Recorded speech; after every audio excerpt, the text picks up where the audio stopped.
Tengan todos muy buenas tardes. Este día continuamos con la jornada iberoamericana de residentes de toxicología clínica. Nuevamente me presento, soy Rodrigo Francisco Rivera Reyes, médico general, residente de toxicología clínica. Aquí en este día, gracias a Dios, tenemos el placer de poder presentar estos casos clínicos interesantes con su respectiva revisión, que posteriormente cada uno de los casos se realizará una discusión con la presencia de los panelistas toxicólogos clínicos, donde también ustedes van a poder hacer sus preguntas, ya sea para el ponente, residente, o también para el panelista. Muchas gracias a todos y en este momento vamos a presentar al primer residente, quien va a hacer la presentación del caso clínico, el doctor Peter Rodrigo Agustín, residente de segundo año de toxicología clínica del Hospital Nacional Posadas, Centro Nacional de Intoxicaciones de Argentina. El título del caso clínico es Metahemoglobinemia familiar fatal.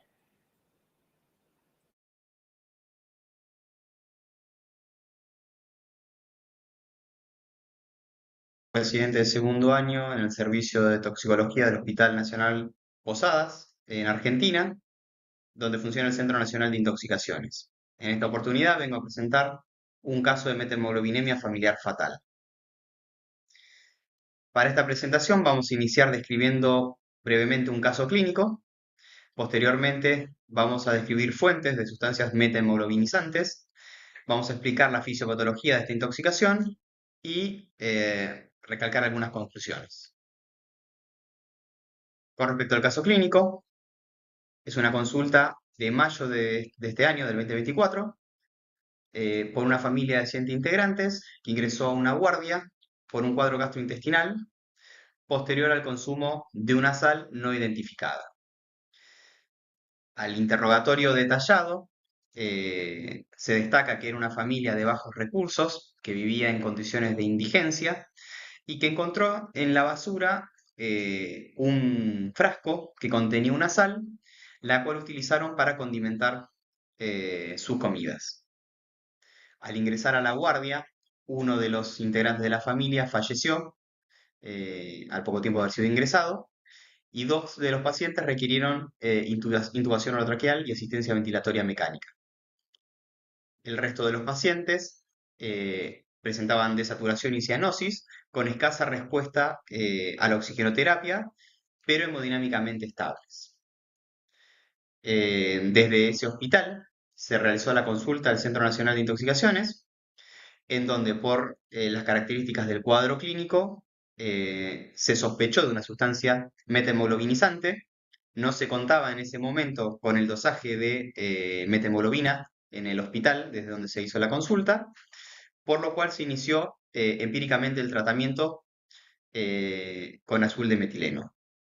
Es de destacar que este hospital no contaba tampoco con el antídoto de forma endovenosa, con lo cual se decidió administrar por vía oral luego de una breve búsqueda bibliográfica. Lo que sí contaban con vitamina C, con lo cual se iniciaron los dos tratamientos, evolucionando correctamente los pacientes y siendo dado de alta al poco tiempo, ¿sí? En esta tabla podemos ver las edades y los valores de metahemoglobina de los pacientes.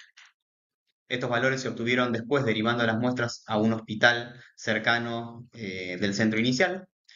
Los valores alternaban de 54,6% y 48,9% en los pacientes más graves que requirieron asistencia ventilatoria mecánica a 21,6% en el paciente más leve. La médica que tomó las muestras describía que la sangre de estos pacientes era muy oscura, lo cual aportaba más al diagnóstico que se sospechaba en ese momento. Luego de iniciar el tratamiento con vitamina C y con azul de metileno por vía oral, los valores bajaron a 4,6% y 2% en los dos pacientes más graves y a 0,8% en los dos pacientes más leves. Los pacientes evolucionaron posteriormente de manera favorable y fueron dados de alta entre las 24 y las 48 horas posteriores a su ingreso. Para describir las fuentes de sustancias metahemoglobinizantes, en primer término vamos a explicar de dónde surge la metahemoglobina. La metahemoglobina se produce por exposición del organismo a una sustancia oxidante que transforma el hierro del estado ferroso que se encuentra normalmente en la hemoglobina al estado férrico con una valencia 3 más, perdiendo así la capacidad de fijar el oxígeno y, por lo tanto, perdiendo la capacidad de transportarlo. El cuadro se produce aproximadamente de 1 a 3 horas posteriores a la exposición. Fisiológicamente, en el cuerpo humano, el 99% del hierro que se encuentra unido a la hemoglobina está en forma reducida y solo el 1% se encuentra presente en forma oxidada. Los valores normales en el adulto son de 0,8% y en los niños el valor va de 1,5 a 2% por la inmadurez de sus sistemas enzimáticos. Dentro de las fuentes podemos dividirlas en congénitas y adquiridas. Dentro de las congénitas vamos a tener el déficit de glucosa 6-fosfato deshidrogenasa, el déficit de NADH methemoglobina reductasa. Y dentro de las adquiridas vamos a tener las contaminantes, que son los nitratos y nitritos, que encontramos en el agua de pozo, en conservantes, en vasodilatadores, las sales de nitrito de sodio, que es el caso que nos convoca, que se encuentran como conservantes de embutidos y se utiliza en frigoríficos como mejorador de las carnes. Algunas cepas de E. coli, como la O127B8, hidrocarburos como la sanilina, fenoles, benceno, el naftaleno, medicamentos como la sulfona, en particular la dapsona es el más frecuente, anestésicos locales, metoclopramida, el permanganato de potasio que se utiliza como antiséptico y el mismo azul de metileno. Están descritos algunos factores que predisponen a la aparición de methemoglobina, dentro de ellos las diarreas crónicas, hospitalizaciones prolongadas, desnutrición, insuficiencia renal, la sepsis, anemia, ancianos, menores de 36 meses, la acidosis. Estos factores, cuando se suman a condiciones ambientales, como el consumo de agua de pozo, que se da muy frecuente en Latinoamérica, pueden desencadenar methemoglobina. Ahora vamos a pasar a explicar la fisiopatología de esta intoxicación. Nuestro organismo habitualmente se expone a sustancias oxidantes y para evitar que esto traiga consecuencias, contamos con dos sistemas de óxido-reducción. Tenemos un sistema reductor primario que utiliza como cofactor el NAD reducido y es catalizado por la enzima diaforasa 1. Un sistema reductor secundario cataliza solo el 5% de las reacciones de óxido-reducción, es catalizado por la enzima diaforasa 2 y utiliza como cofactor el NAD-fosfato reducido. Es importante que este segundo sistema de reducción es inducible por el azul de metileno. Un mecanismo adicional de reducción es el que está mediado por la vitamina C. Esta tabla vamos a poder observar las diferentes manifestaciones clínicas de esta intoxicación que van sucediendo a medida que los valores de methemoglobina aumentan en la sangre. Cuando el porcentaje de methemoglobina es del 1 al 3%, el paciente puede llegar a encontrarse asintomático.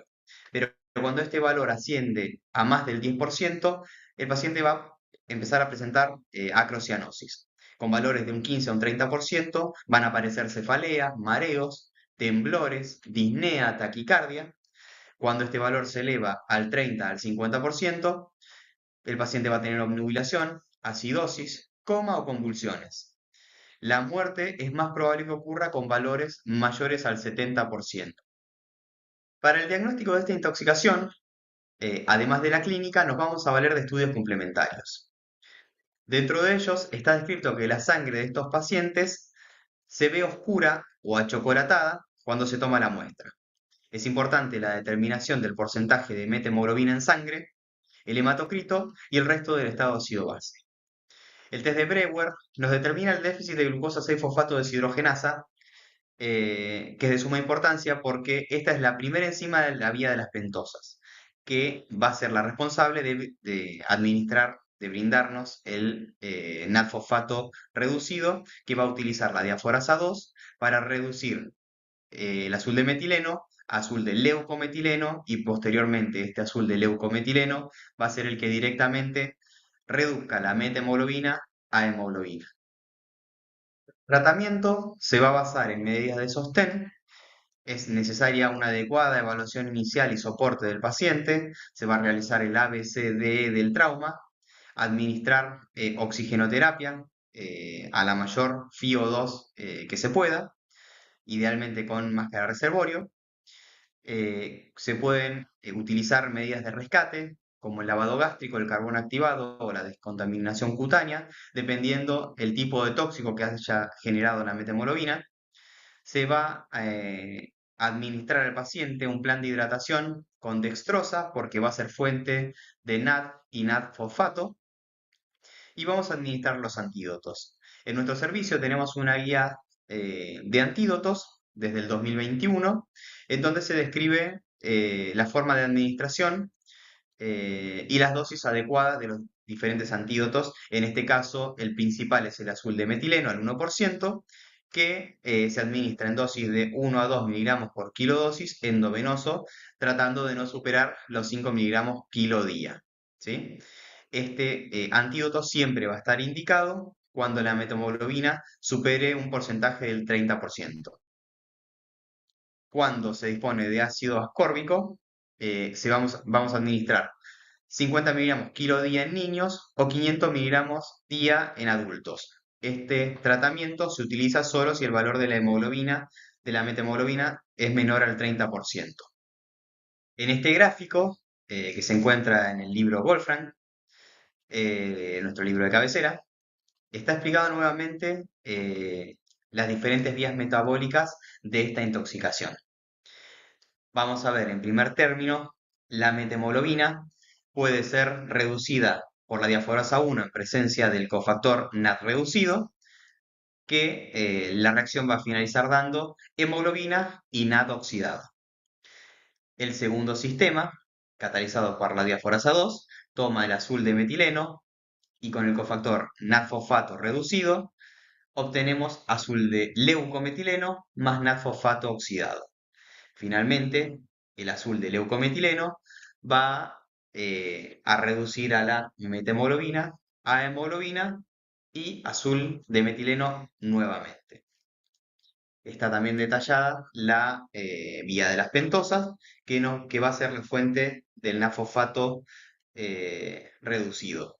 Esto es muy importante y explica por qué los pacientes que tienen déficit de glucosa 6-fosfato deshidrogenasa no tienen metemoglobina, es justamente porque el sistema reductor secundario cataliza solamente el 5% de la reacción. Pero si se ponen a un agente oxidante, van a tener valores más altos de metemoglobina que la población general. En esta tabla repasamos nuevamente el manejo terapéutico de la intoxicación, en donde se observa que cuando el valor de metemoglobina es menor al 15%, el paciente suele tener una leve cianosis distal y el tratamiento puede ser expectante. Cuando el valor es del 15 al 29%, si el paciente solo tiene cianosis, la primera línea de tratamiento va a ser el azul de metileno, pero una opción puede ser la vitamina C. Si el paciente tiene cianosis y otros síntomas sistémicos de hipoxia, solamente podemos administrar el azul de metileno. Y por supuesto, si el valor es mayor al 30%, el paciente va a tener hipoxia severa y el tratamiento debe ser el azul de metileno siempre que esté disponible y que las condiciones clínicas características del paciente lo permitan. Para finalizar, vamos a detallar algunas conclusiones que nos parecen pertinentes. La presentación clínica de la intoxicación por sales de nitrito de sodio puede ser inespecífica. Los pacientes suelen presentar cianosis, cefalea, hipotensión, síntomas neurológicos, hipoxia que no responde a la administración de oxígeno y por lo tanto requiere un alto grado de sospecha clínica.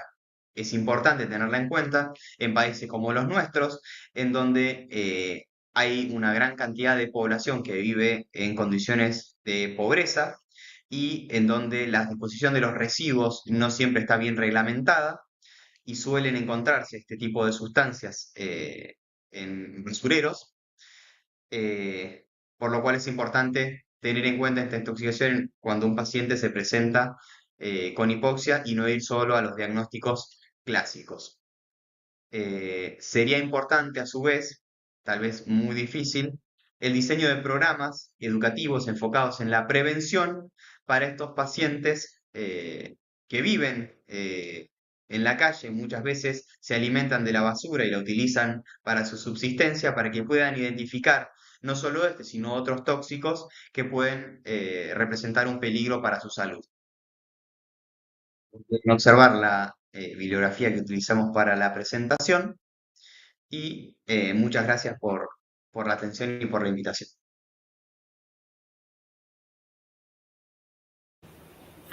Bueno, muchas gracias, doctor Peter Rodrigo.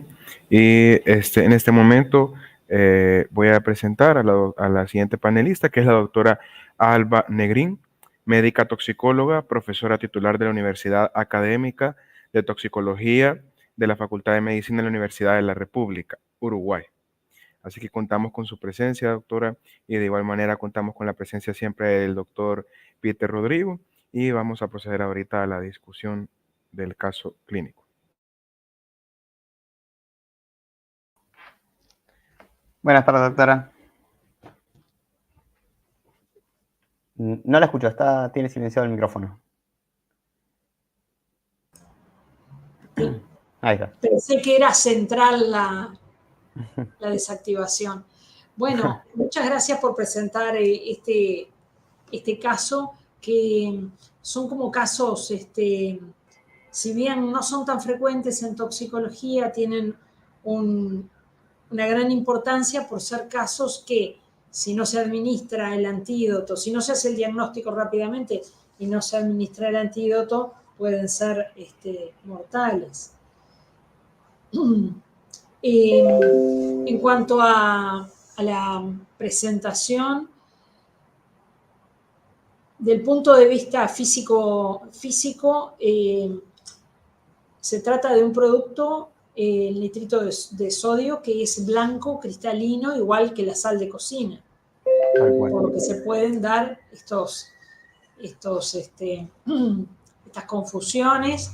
Bueno, y en este caso que tú presentaste, particularmente dramática por haberla recolectado de la basura, allí no era posible como recuperar mucho más que eso.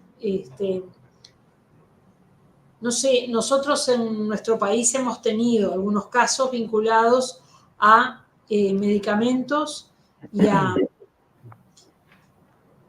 y a algún tipo de alimento como acelgas, que en algunas situaciones en lactantes pequeños han producido estos cuadros.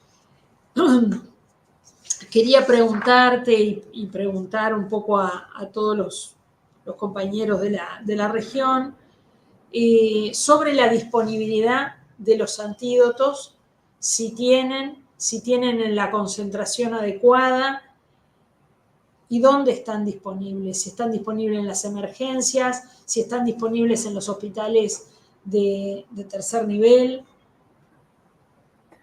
En general, en la Argentina es bastante, si bien están disponibles en los centros de mayor complejidad los antídotos, y hay algunas recomendaciones o algunos lineamientos desde los ministerios de salud sobre los antídotos y los elementos para medidas de contaminación que debe tener un hospital para atender a un paciente intoxicado, es bastante dispar la distribución en nuestro territorio de los antídotos. En el caso que nosotros contábamos, era un centro de mediana o baja complejidad, y no solamente no disponían del azul de metileno endovenoso, que hubiera sido lo ideal, sino que tampoco tenían la determinación de metemolovinemia. Con lo cual eso dificultó inicialmente el tratamiento de los pacientes y confirmar el diagnóstico. En principio era solamente una sospecha por las características del cuadro. Pero sí, es dispar en nuestro centro. Nosotros tenemos muchos de los antídotos necesarios, no solamente el azul de metileno, sino otros, pero a medida que uno se va alejando de la capital federal y el conurbano bonaerense, que son las áreas más pobladas del país, es más dificultoso encontrar los diferentes antídotos.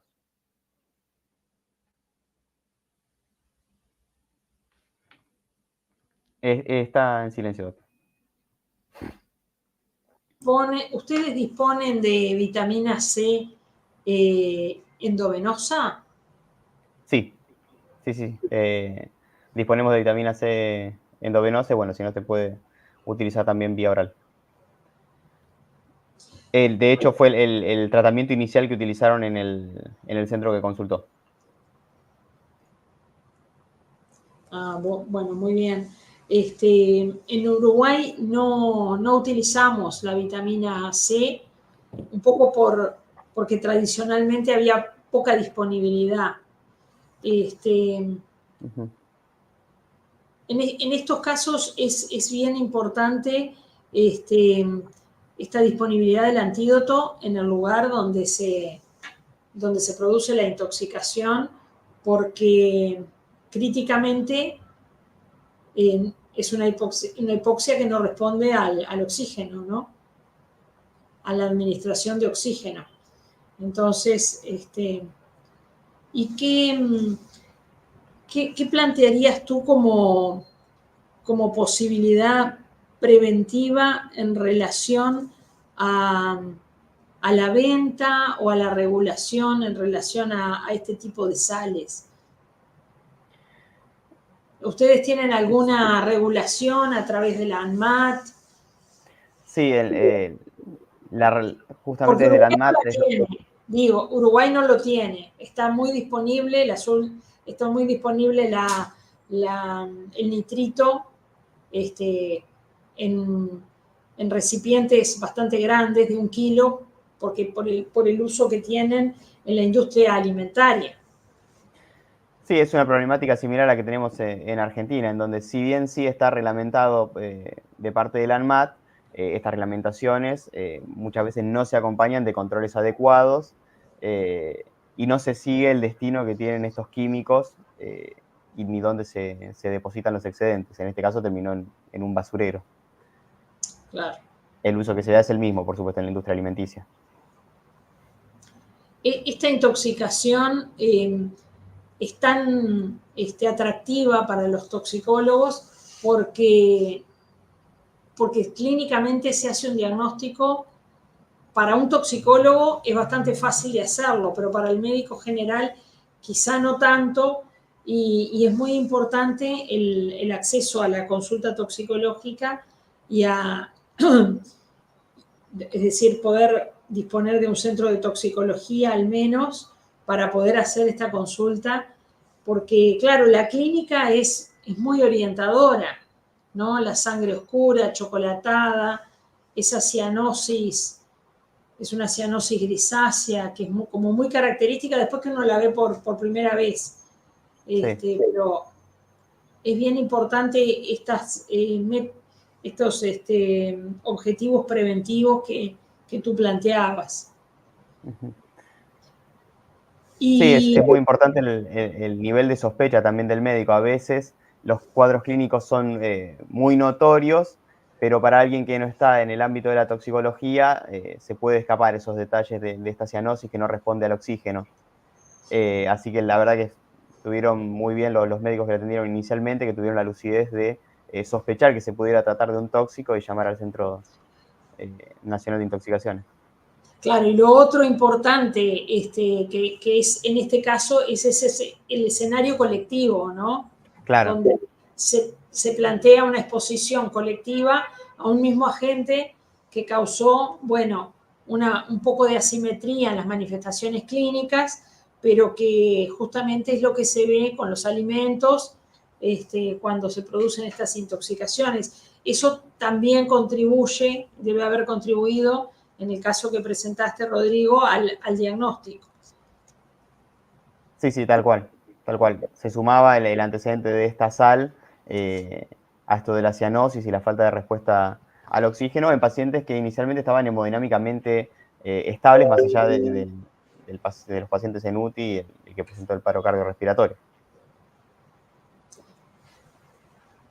En nuestro país, recientemente en Uruguay, hemos tenido un caso de una intoxicación intencional con nitrito de sodio como intento de autoeliminación, y con un resultado fatal, es decir, porque fue muy grave y la hipoxemia determinó la falta de reversión ante el antídoto, que no fue tan oportunamente administrado. Esto es un método de suicidio que se ha visto en adolescentes en el mundo occidental, particularmente después de la pandemia, ¿no? Yo recuerdo haber escuchado algunos casos en un congreso de la Asociación Toxicológica Argentina. Sí. Sí. Pero bueno, es sumamente importante la identificación, como usted decía, y la administración del antídoto lo antes posible, si es posible medidas de descontaminación, porque estamos en presencia de una enfermedad tiempo dependiente, en donde el pronóstico del paciente va a cambiar sustancialmente con la rapidez que nosotros actuemos. Y en cuanto a la fuente, quería destacar la posibilidad de que algunas drogas de abuso del estilo del tipo de los poppers, ¿no? Nitrito de amilo, sí, nitrito de butilo, que pueden producir también metahemoglobinemias. En lo personal no he visto intoxicaciones tan graves, pero teóricamente son posibles, ¿verdad? Claro, tal cual. Sí, tal vez no circula tanto, o ese tipo de consumo no lo tenemos tanto en nuestra región, pero sí es posible y hay que tenerlo en cuenta también. Creo que quisiera ver si tenemos algunas preguntas entre los demás asistentes a esta sesión.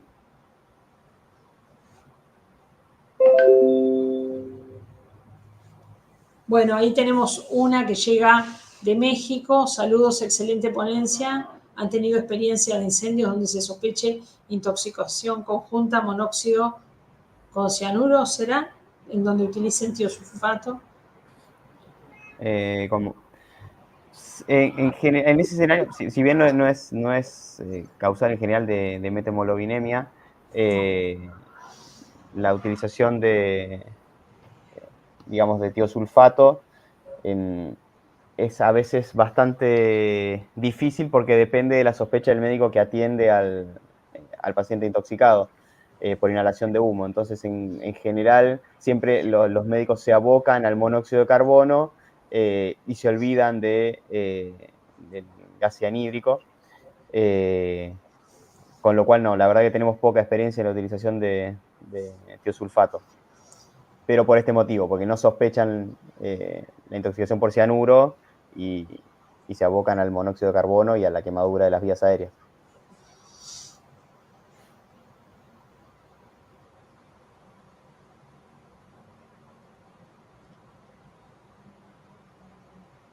En el contexto de que no se tiene fácilmente disponible la hidroxicobalamina y valorando el riesgo-beneficio de dar algún antídoto para el cianuro con riesgo de la cointoxicación con monóxido. Bueno, el doctor nos está planteando las intoxicaciones por cianuro, que no ha sido el tema de presentación, ¿no? El tema de presentación ha sido la metahemoglobinemia, y no la intoxicación por cianuro, ¿no? Entiendo a dónde va en el sentido del riesgo potencial de sumar una nueva hipoxia tóxica al cuadro del paciente.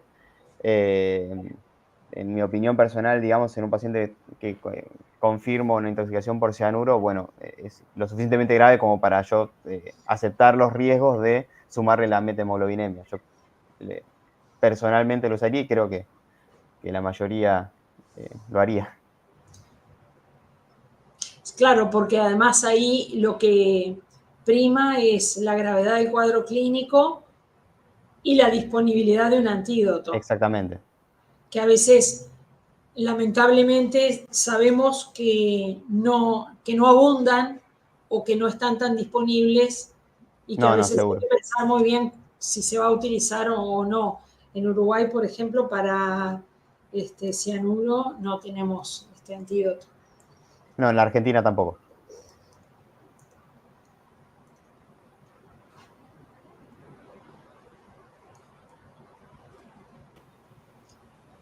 común.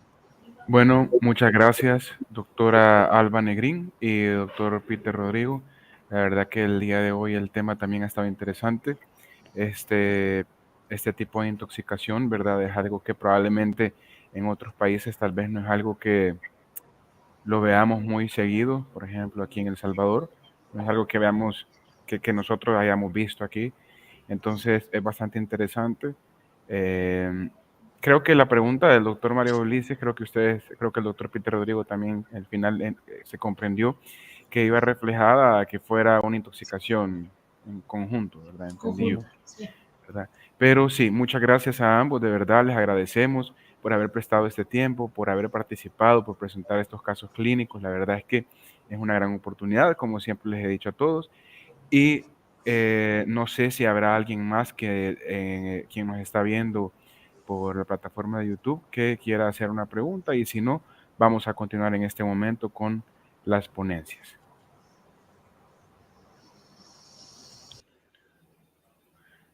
Bueno, al parecer no hay más preguntas. Vamos a continuar con la segunda, residente, que es la doctora Deneb Masili, residente de toxicología clínica de primer año del Hospital de Clínicas de Montevideo, Uruguay. El título del caso clínico es Intoxicación colectiva aguda laboral por asfixiante químico en Uruguay.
Buen día.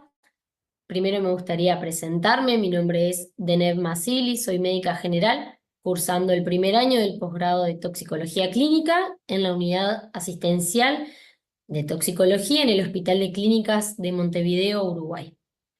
Y para mí es un placer poder participar de esta instancia del Congreso. El día de hoy voy a comentarles un caso clínico sobre una intoxicación aguda existencial por un asfixiante químico que sucedió en Uruguay este año. Bien, el Centro de Información y Asesoramiento Toxicológico, con las siglas de CIAT, que se encuentra aquí en Montevideo, recibe un llamado procedente de una empresa de transporte de carga. Específicamente, transporta residuos de diferentes procesos industriales del país. Al momento del llamado, refieren que hay 3 trabajadores en coma que pierden el conocimiento tras realizar tareas de limpieza. Uno de ellos cae en el interior del camión cisterna y 2 compañeros visualizan el accidente e ingresan a asistirlo y pierden el conocimiento en el momento. Del escenario se destaca que el accidente sucede en un espacio confinado donde hay restos de aguas residuales.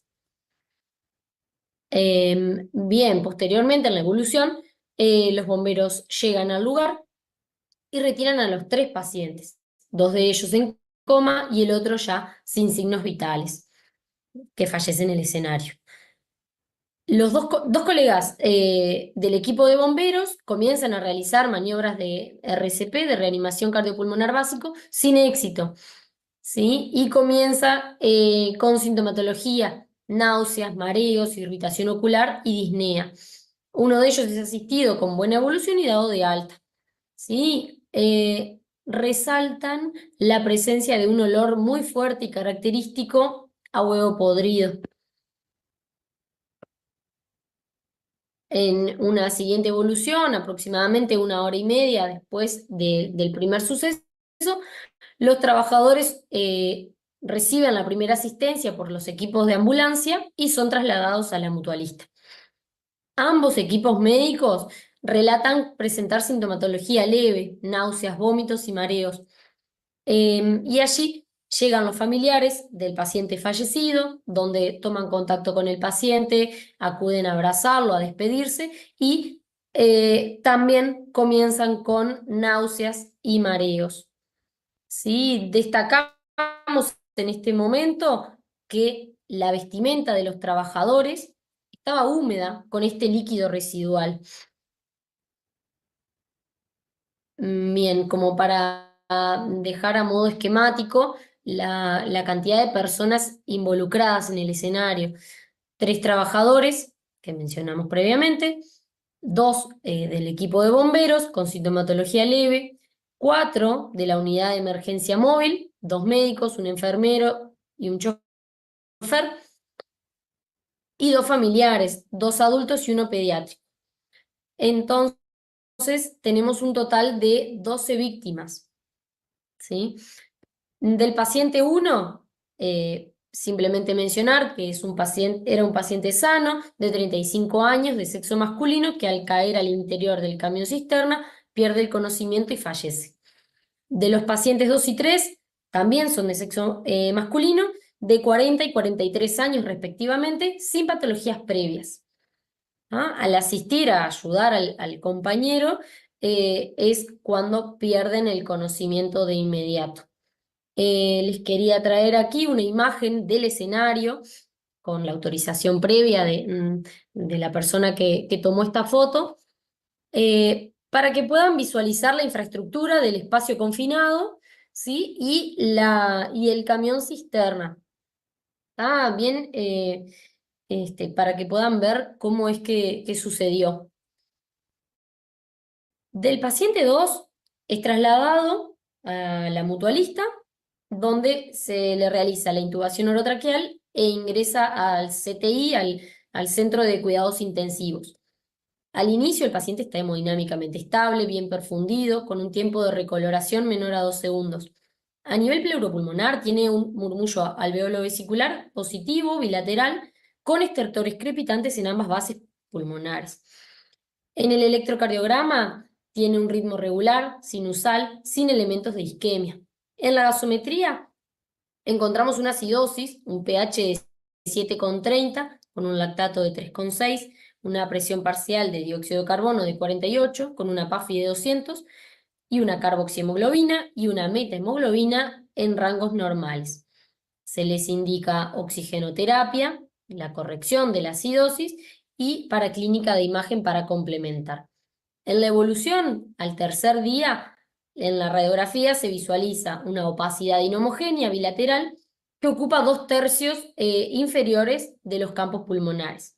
La gasometría ya está corregida, con un pH de 7,35, una PCO2 de 51, una PO2 de 167, con un bicarbonato de 25, un base excess de 1,5 y un lactato de 3. Con una función renal desde el inicio normal, con una soemia de 0,17 y una creatininemia de 0,62. Al día 7,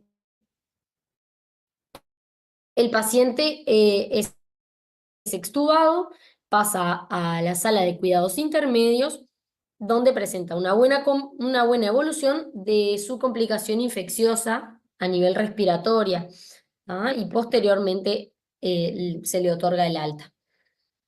Del paciente número 3 es trasladado a la mutualista con la intubación orotraqueal y con pseudoanalgesia. Hemodinámicamente estable, con una presión arterial.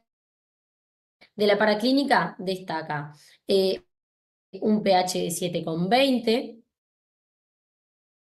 una presión parcial de dióxido de carbono de 58 con un bicarbonato de 22. Se le indica lo mismo: oxigenoterapia, el tratamiento del desequilibrio ácido-base y una imagen de... El paciente al siguiente día ya es extubado con una buena evolución, un buen intercambio gaseoso, con recuperación completa del equilibrio ácido-base, un pH de 7,37, con una PCO2 de 40 y un bicarbonato de 21. En la radiografía de tórax no hay alteraciones y le realizan un ecocardiograma que también es informado como normal. Al día 4, el paciente ya es dado de alta médica. Bien, en la evolución nosotros recibimos un informe de parte del equipo de bomberos donde nos informan que, bien, el escenario fue un camión cisterna con restos de aguas servidas de barométrica. La característica que se mencionó previamente, un olor intenso a huevo podrido en el escenario. El equipo especializado y capacitado concurre posteriormente, que es el equipo de HAZMAT, de Hazard Material, perdón, retira las 3 víctimas que se mencionó previamente. Una vez allí, ese equipo especializado realiza mediciones tanto en el ambiente y dentro de la cisterna del camión, donde registró niveles elevados de gas sulfídrico. ¿Sí? Y como para concluir, se realizan el diagnóstico o realizan como el cierre de que fue un accidente químico con múltiples víctimas. Bien, entonces nosotros como planteo diagnóstico decimos que es una intoxicación aguda, colectiva, accidental y grave por un gas asfixiante químico en un escenario confinado, específicamente al gas sulfídrico. ¿Sí? En esta imagen les quería dejar bien esquemático, más que nada para ver de forma un poco más clara la velocidad y la rapidez con la que se fueron dando los hechos. A las 10 de la mañana los pacientes caen, la pérdida de conocimiento, rápidamente llegan los bomberos, múltiples llamados al Centro de Información y Asesoramiento Toxicológico con las respectivas medidas y la nueva llegada de más personas y más víctimas. ¿Sí? El equipo de emergencia móvil, los familiares, el equipo de HAZMAT y la medición posteriormente de los gases que se encontraban en el escenario. Y la posterior, claramente, las medidas de protección y de asegurarse la escena. Bien, ahora me gustaría hablar un poco sobre el gas sulfídrico, ya que tenemos el diagnóstico, tenemos el accidente, la situación, y ahora también tenemos confirmado el gas involucrado, el tóxico. Sí, el gas sulfídrico es un gas incoloro, altamente inflamable y explosivo, con un olor característico a huevo podrido. Es soluble en agua y las principales fuentes de emisión pueden ser tanto naturales como industriales. ¿Sí? Y como fuente de emisión natural es mediante la descomposición bacteriana de proteínas, compuestos de azufre, alcantarillado, pescado, estiércol y aguas residuales. Como fuentes industriales tenemos los productores de pulpa y papel, industria del cuero, la extracción de petróleo y producción de gas natural. Bien, en cuanto a la toxicocinética, la principal vía de absorción es la vía inhalatoria, debido a las características naturales de que es un gas. ¿Sí? Después tenemos también la vía dérmica, la vía cutánea y la vía ocular.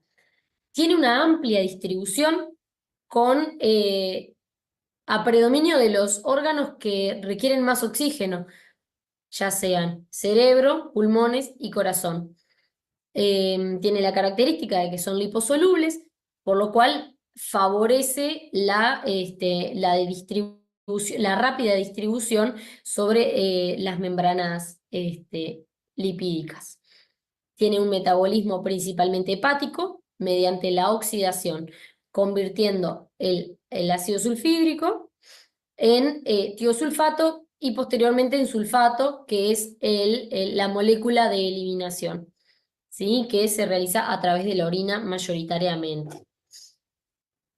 Bien, el mecanismo de acción actúa principalmente como inhibidor de la citocromo oxidasa, uniéndose al ion férrico en la citocromo oxidasa A3, provocando un daño anóxico, ¿sí? Directo a las células del sistema nervioso central, ¿sí? Este bloqueo de la citocromo oxidasa impide la utilización del oxígeno de las células, interfiriendo con la fosforilación oxidativa, provocando una hipoxia celular. Los principales órganos afectados, como mencioné previamente, son el sistema nervioso central, generando la sintomatología de confusión, pérdida de conocimiento, convulsiones, coma y muerte. A nivel respiratorio, tenemos al inicio tos irritante, disnea, hasta llegar a una parálisis del tronco encefálico. En lo cardiovascular puede generar bradicardia, hipotensión, y en lo metabólico, esta interrupción de la fosforilación oxidativa lleva a un aumento del metabolismo anaeróbico con la acumulación del ácido láctico, resultando en una acidosis metabólica, que fue lo que sucedió con nuestros pacientes. Otra de las características es que a bajas concentraciones, aproximadamente entre 100 y 150 ppm, el gas puede generar síntomas como irritación ocular, odinofagia, tos, mareos, cefalea, fatiga, debilidad muscular. Incluso a estas concentraciones se genera una parálisis del nervio olfatorio, haciendo imperceptible la presencia de este tóxico, del tóxico en cuestión. A concentraciones superiores a 500 ppm puede ser fatal incluso a pocos minutos de exposición, en pocos minutos de exposición. Bien, el efecto knocking down. Se le conoce efecto knocking down a la caída en grupo, a caída en bloque, ¿sí? Sucede principalmente en un ambiente confinado, en un ambiente cerrado, donde cada persona que ingresa, siempre, o sea, hay una víctima número 1, que es la que tiende a tener la sintomatología más grave, como sucedió en nuestro caso clínico, y cada persona que ingresa a este ambiente aparecen síntomas desde leves, en caso leves irreversibles, en caso de una exposición breve, hasta la caída, ser derribado en grupo. ¿Sí? Y esto es bien característico de los gases asfixiantes químicos, por eso quise traer como esta imagen, donde al inicio cae uno y luego empiezan a caer en bloque y empiezan a caer los demás. ¿Sí? Bien, y el manejo, más que nada para evaluar bien cómo fue que sucedió, retener una escena segura, ¿tá? Mediante la organización de parte de expertos, realizando áreas seguras, ¿sí? Acá en esta imagen, donde sucede un derrame o una exposición o un ambiente confinado, se debe de aislamiento inicial, y también se tiene en cuenta a veces cuando se trata de gases, de este gas específicamente, tener en cuenta la velocidad del viento, la dirección del viento. Puede tanto permanecer o asistir a otros, ¿sí? en caso de tener que entrar a esas zonas de mayor exposición o de mayor riesgo, utilizar el equipo de protección personal adecuado y es exclusivo para para los rescatistas y los médicos que ingresan a esa zona, ¿sí? Y otro ítem del manejo importante es la descontaminación externa correcta. En el caso de los pacientes, nunca se les quitó las ropas, nunca se los higienizó previamente, previo al traslado, por eso también sucedió que el equipo de la unidad de emergencia móvil presentó sintomatología, el equipo de bomberos también y los familiares. Importante destacar que el antídoto, en este caso, es el oxígeno normovárico. Reduce la inhibición de esta fosforilación oxidativa, aumentando a la FiO2 de 1 a las 24 horas o con 24 horas de oxigenoterapia estaría correctamente realizado el manejo y el tratamiento inicial. ¿Sí? Bueno, espero que les haya gustado y cualquier consulta, cualquier duda, estoy a las órdenes. Muchas gracias.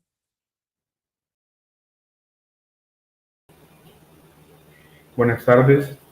Buenas tardes, muchas gracias, doctora Deneb Masili. Estuvo bastante interesante nuevamente este tema relacionado a ácido sulfídrico. En este momento vamos a proceder a presentar al siguiente panelista, quien va a tener participación también dentro de la discusión de este caso clínico. El doctor Enrique Díaz, con doctorado en medicina de la Universidad de El Salvador, especialidad medicina pediátrica de la Universidad de El Salvador y especialidad en toxicología clínica de la Universidad Autónoma de Nicaragua. Muchas gracias, doctor.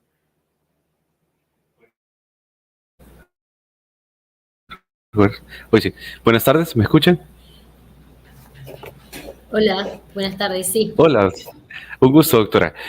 Muy bien descrito el caso, sinceramente, me parece muy interesante, en el sentido de que es una temática que se da con relativa frecuencia, porque sinceramente deberían de ser cosas que no sucedan, pues, en el sentido de que en ese contexto laboral, saber que iba a trabajar con una cisterna, no debería de darse esos casos.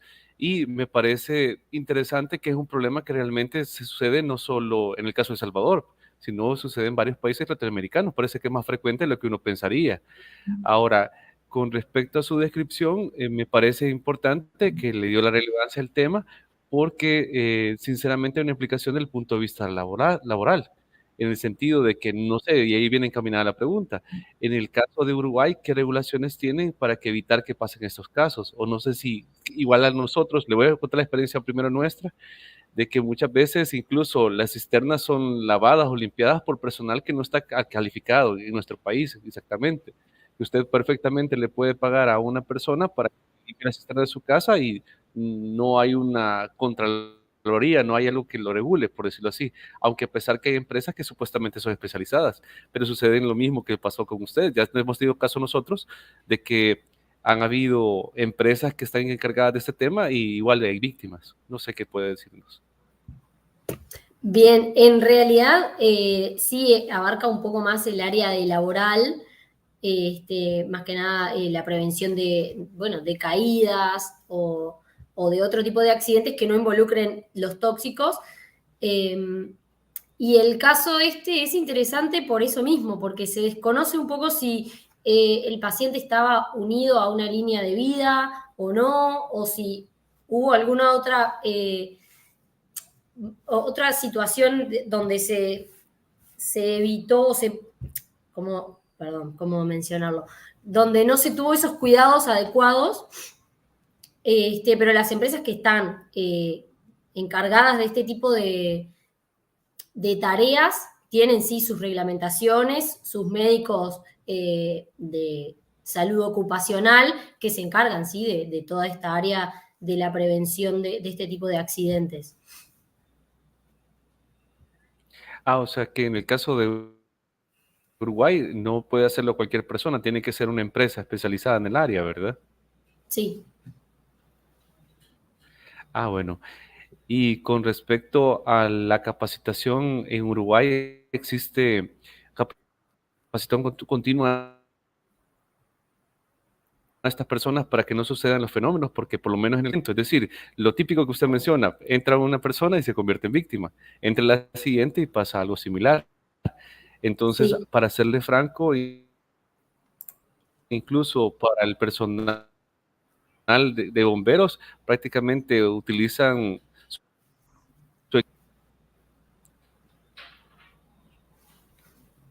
No sé si en su caso es igual o es diferente. ¿Qué experiencia tienen ustedes en Uruguay? Disculpas, no escuché la pregunta, se cortó un poco y no pude entender. Vaya.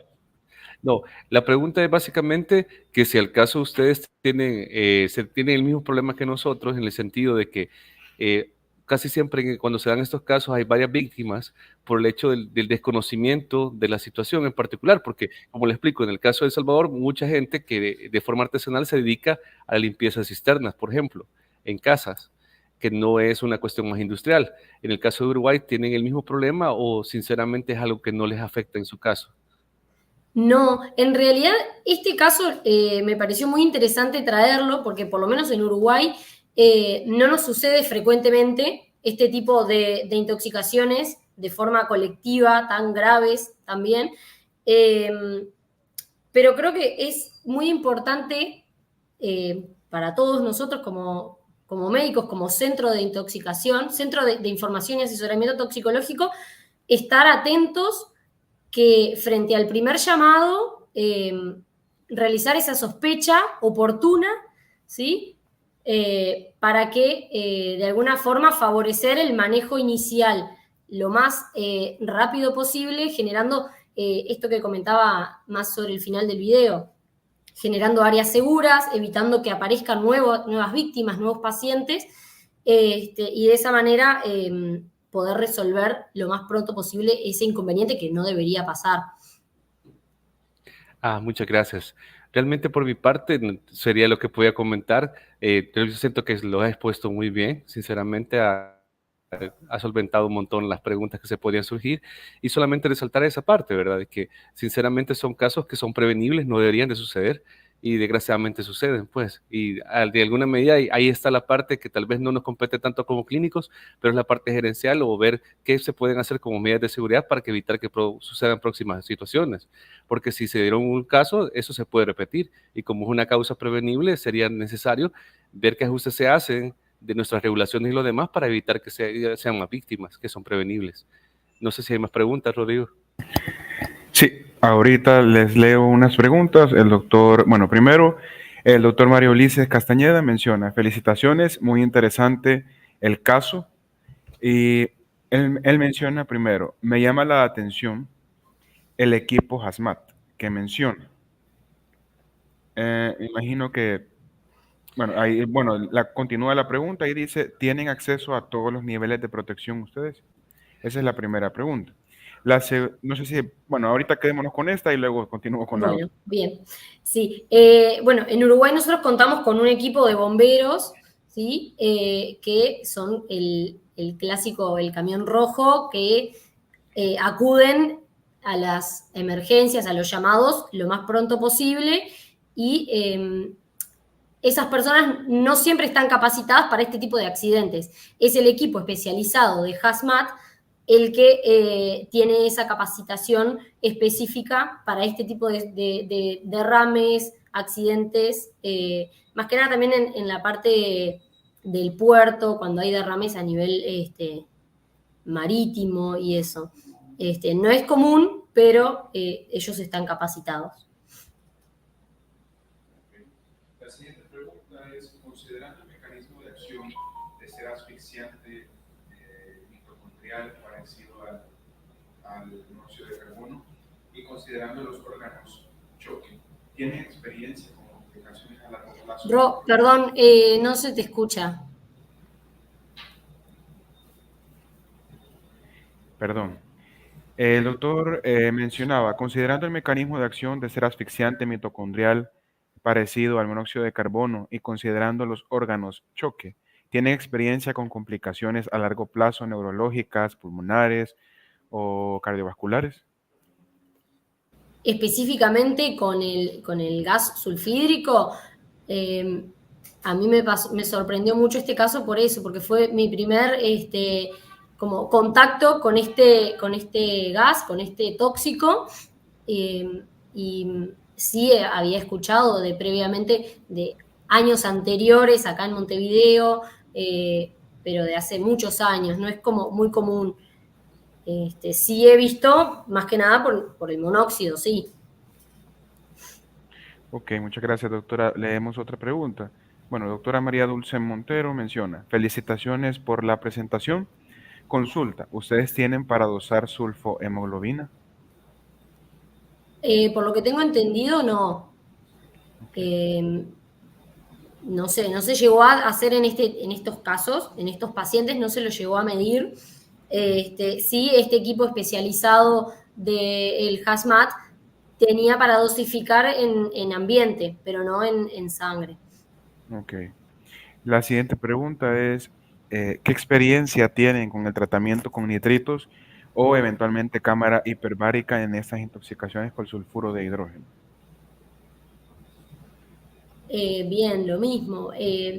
Para mí ha sido un caso nuevo y con muchos horizontes nuevos para investigar y para abordar en el futuro, ya por esto mismo, ¿no? Porque no sabemos cuándo puede llegar a suceder un nuevo accidente.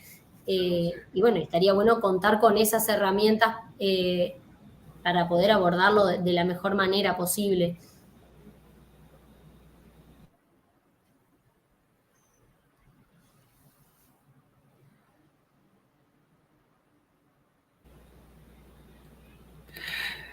Bueno, con respecto a lo que se está comentando, realmente depende a veces de cada país, por lo menos en el caso de nosotros de El Salvador, no tenemos cama hiperbárica, no tenemos o acceso a otro tipo de medicamentos y realmente el manejo básico siempre es la aplicación de oxígeno, pues, que sería lo que podemos hacer en prácticamente cualquier lugar y que los paramédicos pueden tener y ayudar a aunar en eso, ¿verdad? Bueno, muchas gracias a ambos. Muchas gracias, doctor Enrique Díaz, toxicólogo pediatra, y muchas gracias también, doctora Denise Masili, por su participación. Ha estado bastante buena esta ponencia también, bastante buena la discusión, y muchas gracias a ambos. Vamos a continuar este día con las siguientes ponencias. En este día vamos a iniciar con doctora Lorena Carro, quien ella es residente de toxicología clínica de primer año de la Unidad Médica de Toxicología Clínica Uruguay. Ella presenta el caso clínico titulado Intoxicación por agente metahemoglobinizante en un adolescente en Uruguay.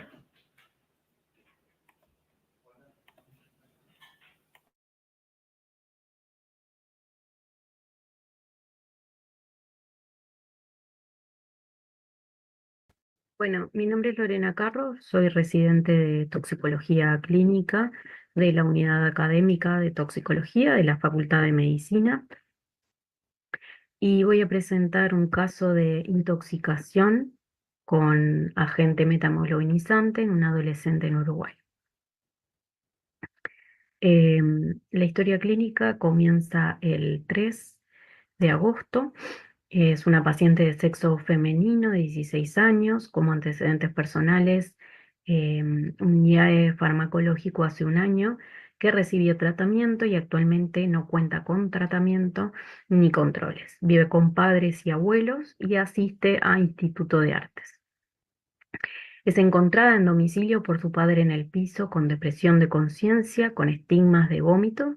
Es asistida por unidad de emergencia móvil en domicilio a la hora 22:30.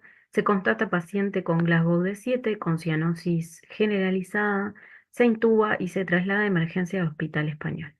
Es vista por familiares, última vez lúcida a las 22 de la noche. Evoluciona a paro cardiorrespiratorio, requiere reanimación durante 8 minutos y luego retoma circulación espontánea con ritmo sinusal y requiere de vasopresores a bajas dosis. La gasometría arterial del inicio es con una FIO de 100 y una PIP de 10. y tiene una presión arterial de oxígeno de 396, una PCO2 de 18, bicarbonato de 8, base excess de -2, lactato mayor a 17 y una saturación de oxígeno de 100. Estas son las imágenes al ingreso de la sangre de la paciente, que es una sangre bien oscura, chocolatada, y estas son las manos que se puede observar bien la cianosis. A las 12 aproximadamente ingresa CTI con una PAFI de 300, un lactato de 17 y una metahemoglobina de 30. Recibió 80 miligramos de azul de metileno y 2 volúmenes de glóbulos rojos. La gasometría posterior al azul de metileno tiene una mejoría en los parámetros con un pH de 7,36, bicarbonato de 24,9, un lactato de 3,6 y una metahemoglobinemia que descendió a 1,7. Un Glasgow de 3, que está bajo sedación con propofol y fentanilo en apirexia, tiene una PAFI de 300 y una FiO2 de 1. Recibiendo goteo de noradrenalina 2-gamma, diuresis conservada, orinas azules, función renal normal, funcional y enzimograma hepático del ingreso normal sin elementos de hemólisis, glóbulos blancos de 21 y una curva de CPK que al ingreso es de 933 y posteriormente aumenta a 1038. Se desconoce la fuente de la metahemoglobinемia. Los familiares refieren que no había disponibilidad de fármacos, ni drogas, ni pinturas en el domicilio, ni alimentos con nitratos. El screening de drogas en orinas que se hace para THC y cocaína dan negativo. Y estas son las fotos posteriores al azul de metileno, que se puede observar bien la mejoría clínica de la cianosis.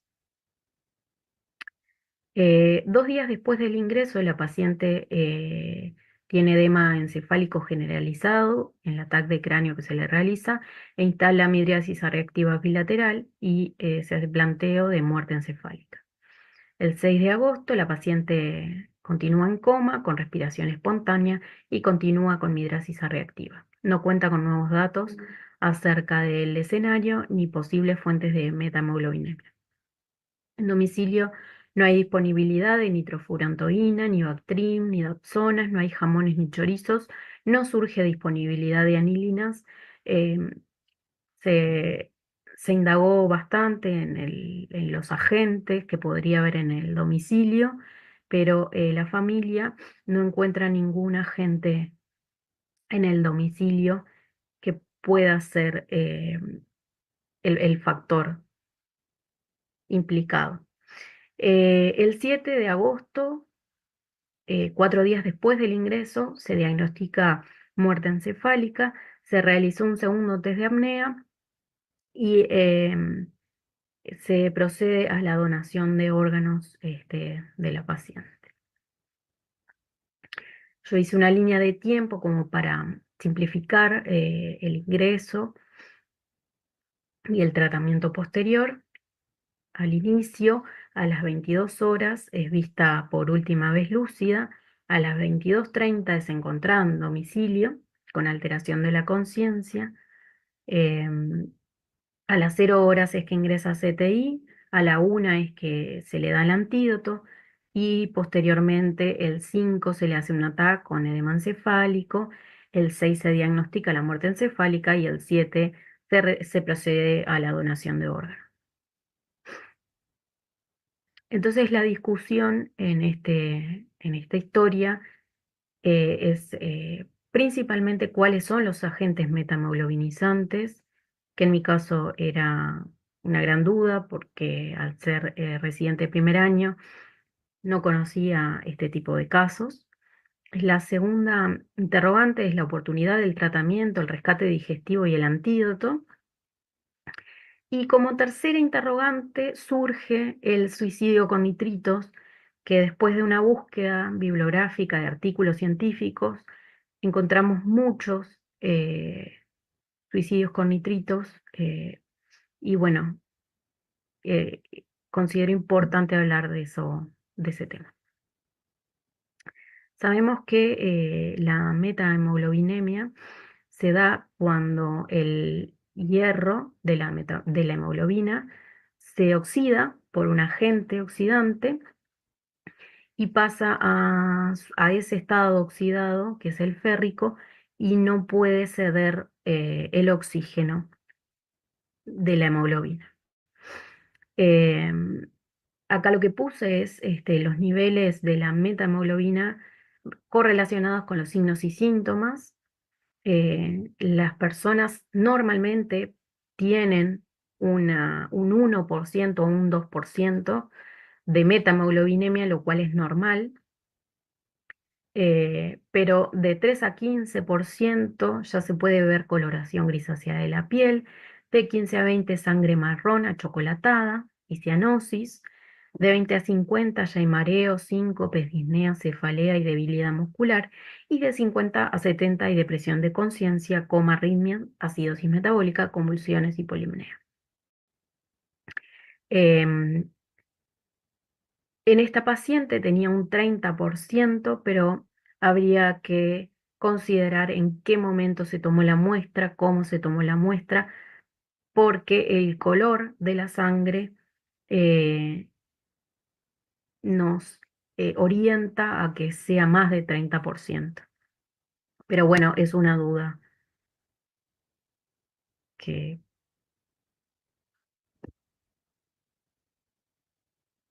bueno, de los agentes metamoglobinizantes hay un montón, hay tanto fármacos como alimentos, fertilizantes, drogas. En general, todos los agentes o sustancias que tengan nitritos y nitratos eh, son potencialmente oxidantes para la hemoglobina. Dentro de los fármacos, la benzocaína y la sulfonamidas son las que están más descritas. Dentro de los alimentos hay algunos casos de metahemoglobina por acelgas, espinacas y el agua de pozo puede contener elevados, tiene un contenido elevado de nitratos, y el nitrato de sodio es un polvo blanco que se utiliza industrialmente para mejorar la calidad de los embutidos, por ejemplo, y se usa en chorizos, jamones, etc. Otros agentes oxidantes pueden ser anilinas, naftalina, por ejemplo, y muchos otros.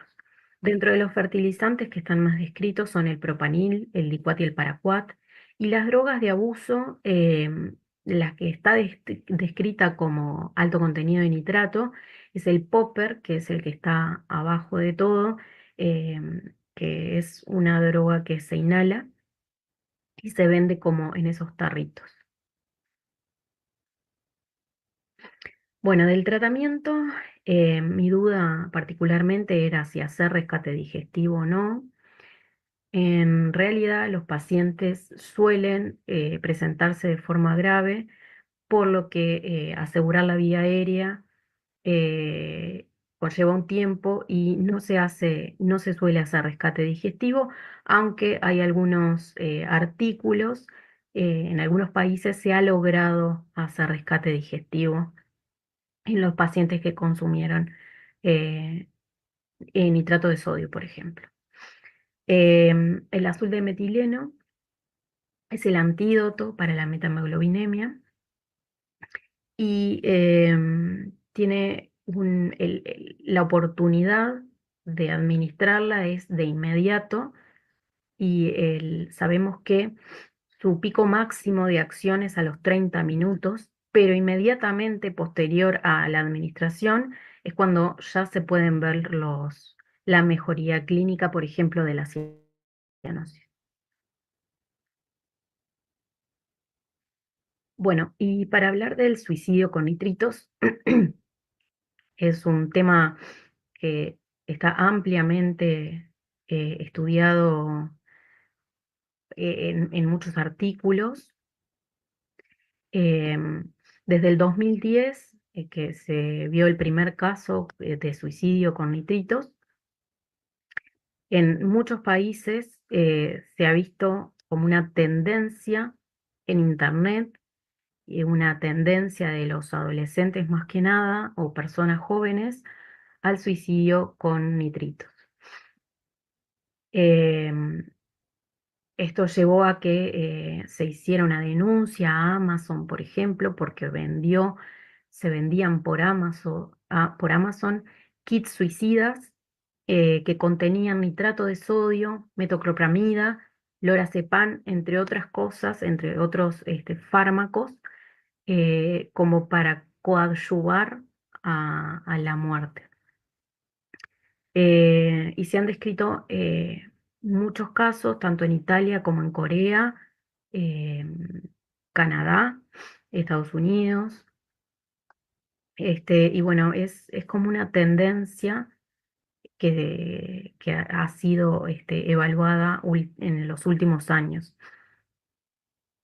No se sabe, no se puede especificar cuál es la cantidad de nitrato de sodio que se tiene que consumir para lograr la toxicidad, pero se han descrito entre 0,7 y 6 gramos, y hay artículos que describen que los pacientes que fallecieron consumieron entre 12 y 18 gramos.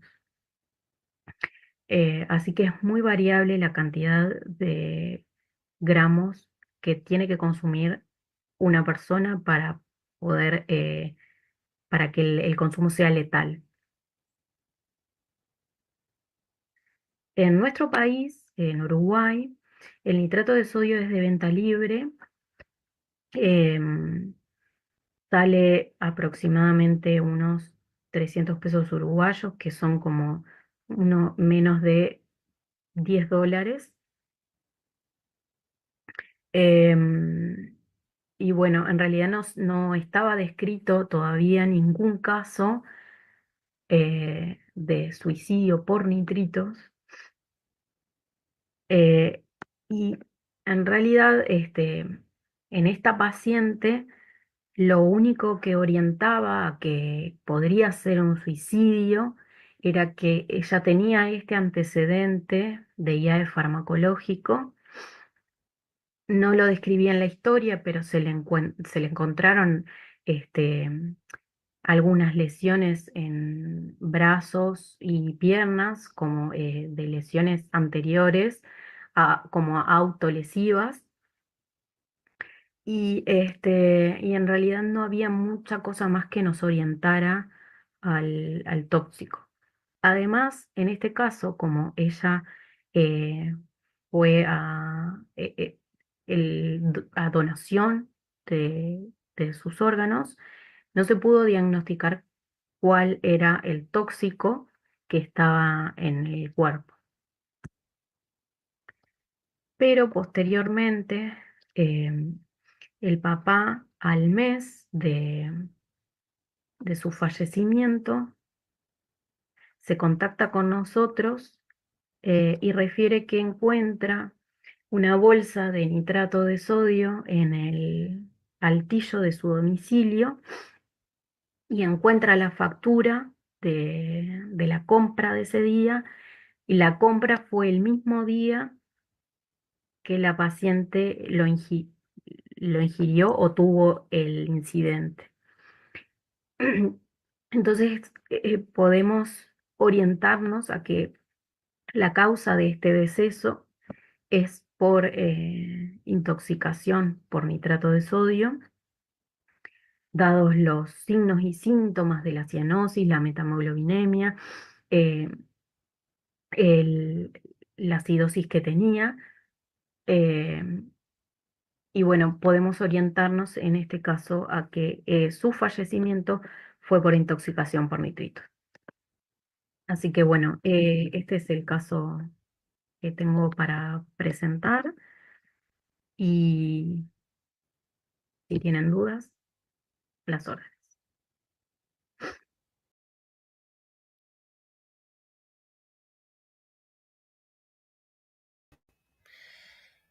Bueno, muchas gracias, doctora Lorena Carro, por su participación. Este día también tenemos la realización de la discusión por parte de nuestra panelista, doctora Teresa Rodríguez Altamirano. Ella es doctora en Medicina y Cirugía por la Universidad Nacional Autónoma de Nicaragua, León, maestra en Ciencias en la especialidad de Toxicología por el Centro de Investigación y Estudios Avanzados del Instituto Politécnico Nacional de México y un PhD en el área de Medicina Ocupacional y Ambiental por la Universidad de Uppsala, Suecia, docente de Farmacología y Toxicología y miembro de grupos consultivos de la OPS, Agencia Internacional para la Investigación del Cáncer, y de la OMS.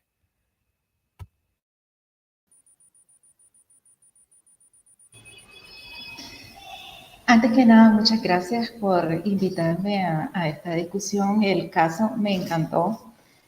Doctora Carro, su descripción fue, o sea, fascinante desde el punto de vista, ¿verdad?, de lo que podemos aprender del caso, porque realmente es un caso triste desde todos los aspectos, o sea, una adolescente con problemas de salud mental.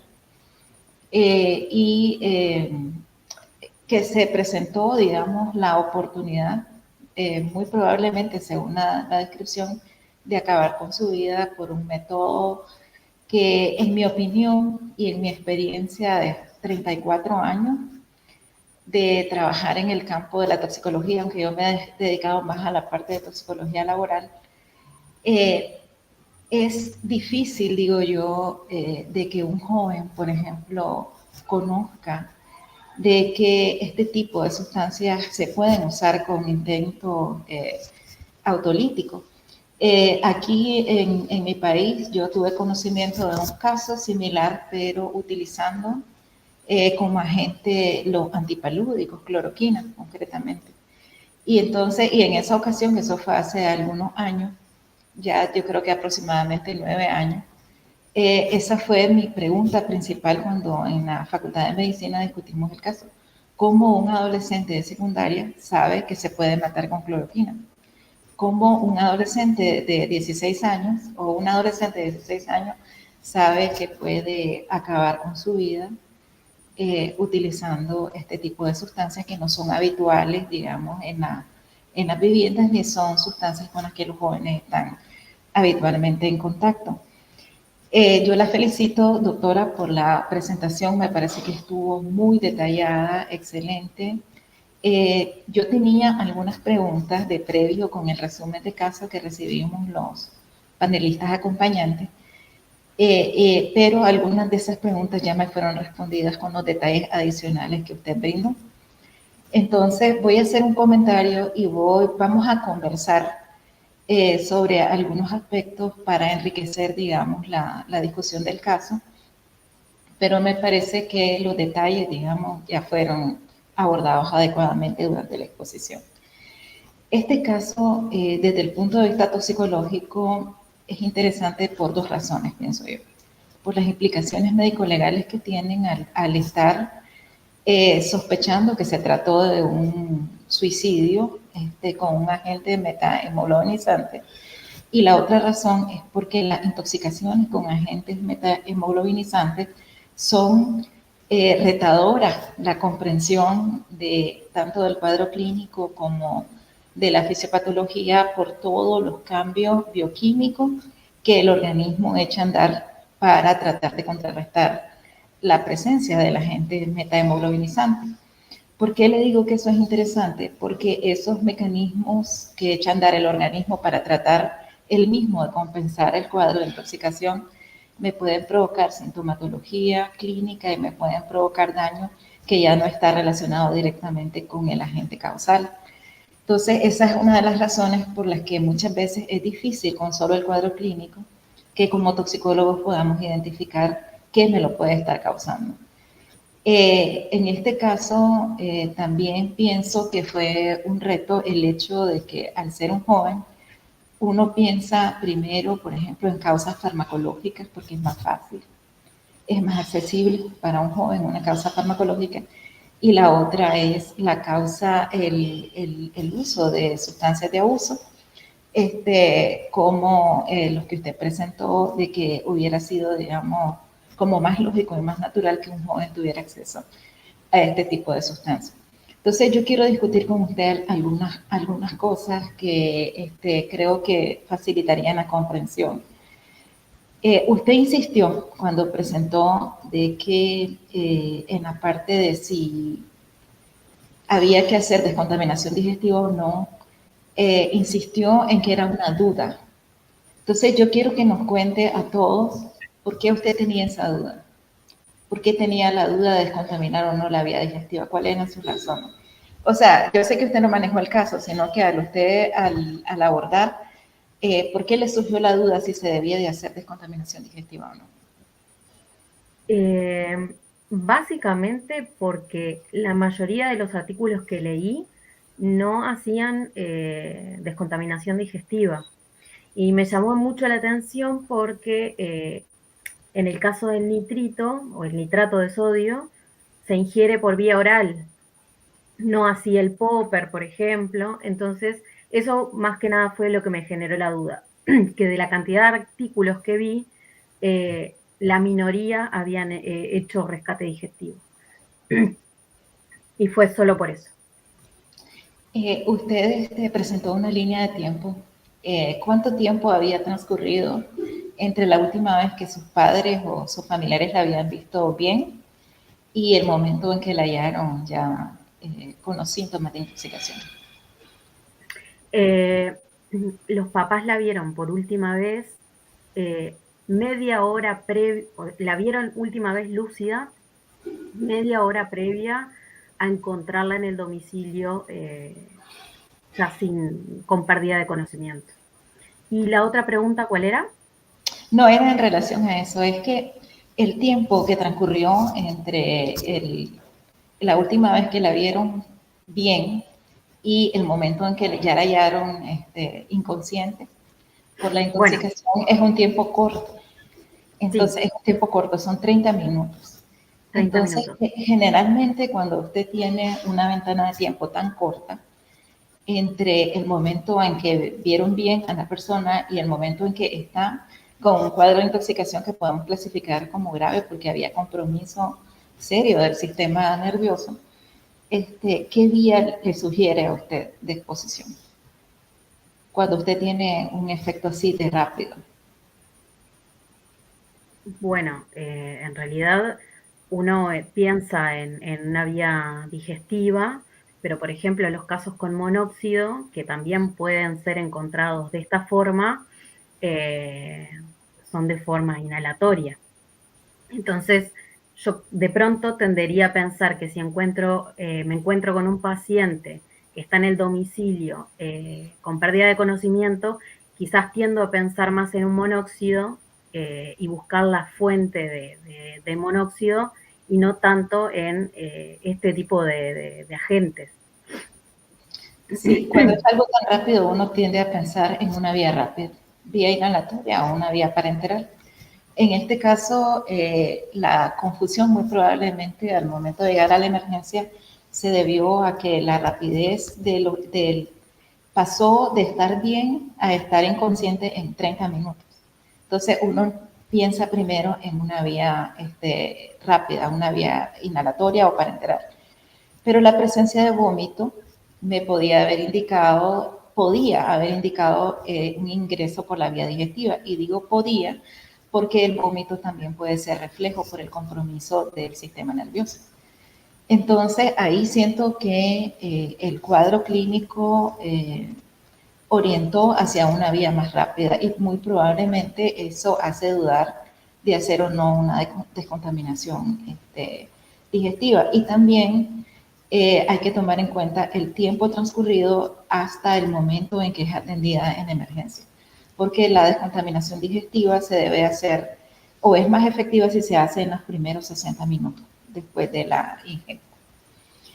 La otra duda que yo tenía era en relación al tratamiento. Usted señaló de que se le habían administrado 80 miligramos de azul de metileno. No recuerdo haber visto la vía, no sé si se me escapó, si fue por vía oral o fue por vía parenteral, y también me gustaría saber si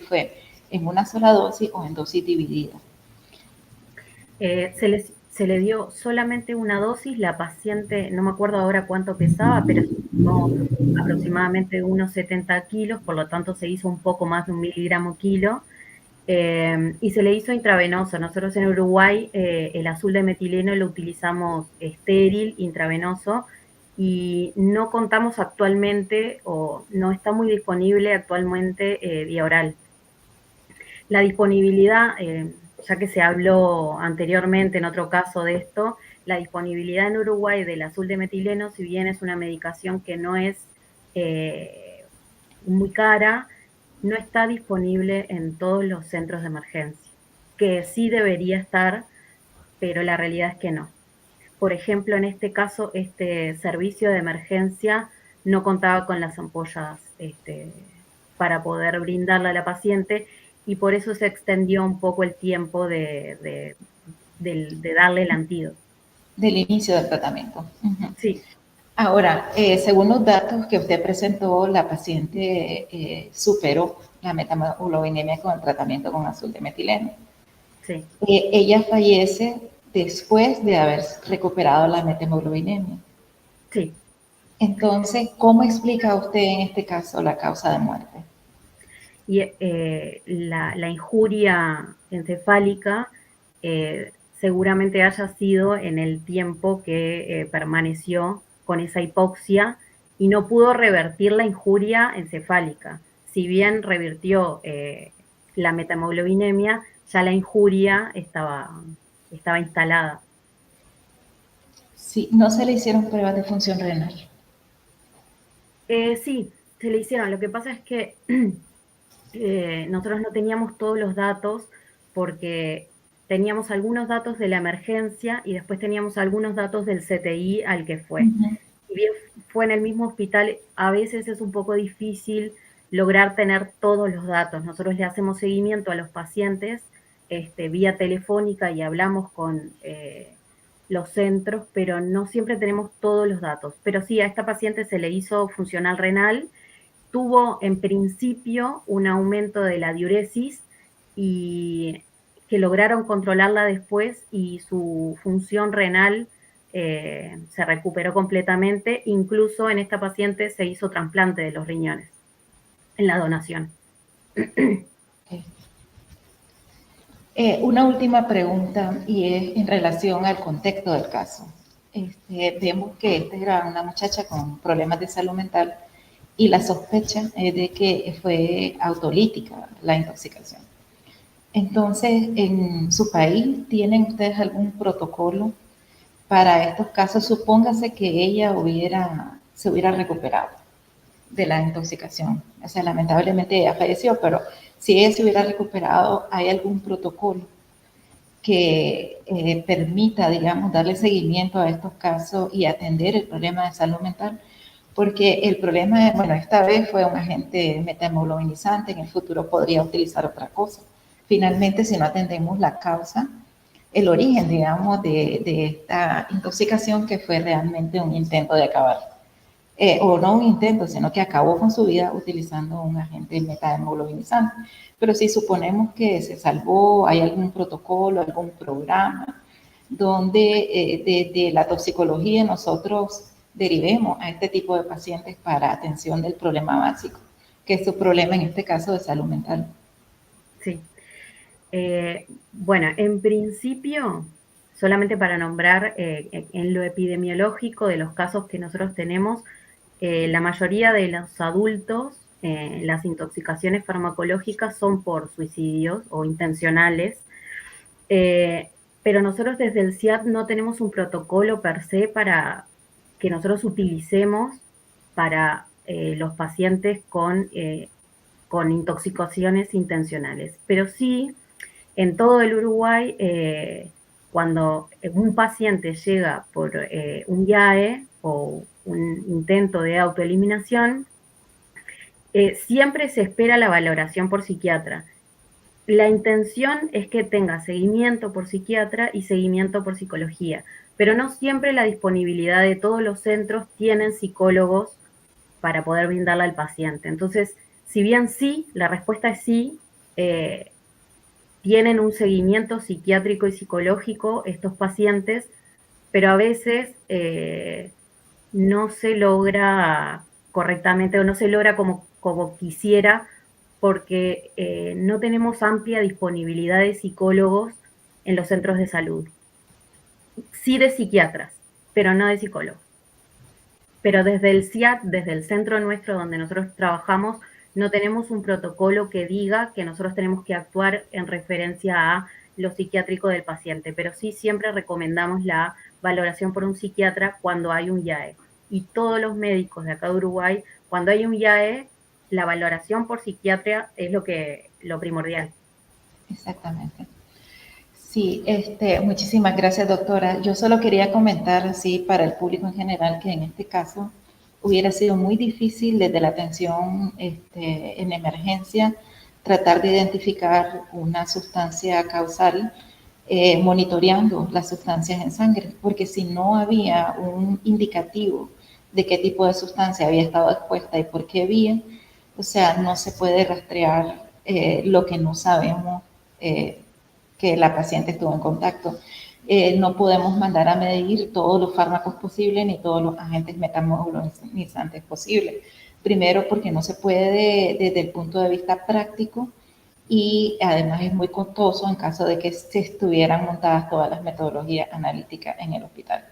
Entonces, en el caso de las intoxicaciones con agentes metamoglobinizantes, lo más importante es lo que la clínica indique, porque uno tiene que actuar independientemente o sea, no podemos esperar resultados de laboratorio para actuar, porque retrasaríamos el tratamiento del paciente y por tanto aumentaríamos la probabilidad de que la intoxicación sea grave o pueda ser letal. Entonces, yo la felicito, doctora, fue un caso súper interesante, la verdad. Y la felicito por la revisión que usted hizo y porque no se haya olvidado de mencionar el tema de la salud mental, muy vinculada con las intoxicaciones voluntarias. No solamente con este fármaco, sino con estas agentes, sino también con todos los casos de intoxicaciones voluntarias. Muchas gracias. No sé, doctor Rivera, si hay preguntas por parte del público. Buenas tardes. Ahorita estoy revisando. Solamente observo una pregunta del doctor Mario Ulises Castañeda, quien dice: muchas gracias por el caso, muy interesante. Pregunta: ¿ustedes tienen acceso a azul de metileno? Número 2, vitamina C endovenosa. ¿Y qué opinan ustedes del uso de otros agentes antioxidantes como la N-acetilcisteína? Bueno, en Uruguay el azul de metileno, como dije, sí hay disponible intravenoso. La vitamina C no está muy disponible en Uruguay, no se utiliza para estos casos, lo que se utiliza para este caso como antídoto es el azul de metileno. La N-acetilcisteína se podría plantear, pero no, tampoco se usa en este caso. Sí, nosotros lo usamos como antídoto para el paracetamol y tenemos disponible. Incluso se ha llegado a usar para otras cosas vinculadas a los hepatotóxicos, no necesariamente el paracetamol, pero en este caso puntual no hay casos de los que hayamos utilizado N-acetilcisteína, o por lo menos no que yo conozca.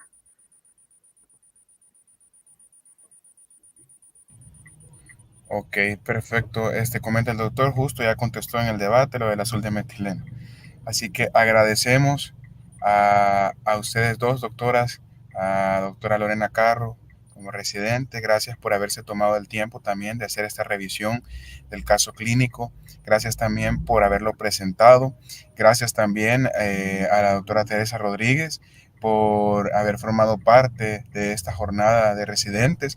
La verdad que para nosotros, como he mencionado en todos, ha sido una gran oportunidad, y poder tener ese conocimiento, esa experiencia de cada uno de ustedes ha sido muy importante para todos nosotros.